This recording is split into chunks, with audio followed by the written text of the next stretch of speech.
જાણવા જેવી વાતમાં આજે આપણે વાત કરીશું ગુજરાતની શાન, સૌરાષ્ટ્રની ઓળખ અને કરોડો લોકોની આસ્થાનું કેન્દ્ર એવા ગિરનાર વિશે.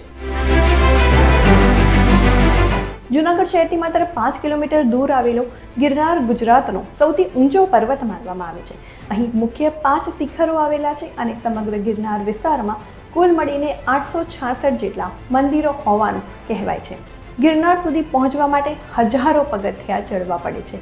લોકમાન્યતા મુજબ અહીં 9,999 પગથિયા છે, જો કે વાસ્તવિક સંખ્યા તેનાથી વધુ હોવાનું માનવામાં આવે છે. ગિરનાર હિન્દુ અને જૈન બંને ધર્મ માટે અત્યંત પવિત્ર યાત્રાધામ છે. અહીં અંબાજી માતાનું મંદિર છે, ભગવાન દત્તાત્રેયની ટૂંક, જૈન મંદિરો અને અનેક સાધુ સંતોની ગુફાઓ આવેલી છે. પૌરાણિક કથાઓ અનુસાર ગિરનારને રેવતક પર્વત તરીકે પણ ઓળખવામાં આવે છે. એવું પણ કહેવાય છે કે ભગવાન શ્રી કૃષ્ણના સમયમાં અર્જુન અને સુભદ્રાની મુલાકાત આ પર્વતની આસપાસ જ થઈ હતી. ગિરનારનો ઇતિહાસ પણ એટલો જ સમૃદ્ધ છે. મૌર્ય સામ્રાજ્યના સમયમાં સમ્રાટ અશોકાના શિલાલેખો અહીં કોતરવામાં આવ્યા હતા, જે આજે પણ ઇતિહાસના સાક્ષી બનીને ઊભા છે. દર વર્ષે કારતક સુદ 11થી શરૂ થતી ગિરનાર પરિક્રમામાં લાખો શ્રદ્ધાળુઓ જોડાય છે. લગભગ 36 કિલોમીટરની આ પરિક્રમા 4 દિવસ સુધી ચાલે છે અને ભક્તો કુદરતની વચ્ચે ભક્તિનો અનોખો અનુભવ કરે છે.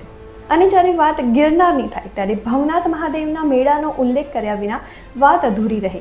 દર વર્ષે મહાશિવરાત્રિના પાવન અવસરે યોજાતા ભવનાથ મેળામાં દેશભરના સાધુ સંતો, નાગા બાવાઓ અને લાખો શ્રદ્ધાળુઓ ઉમટી પડે છે.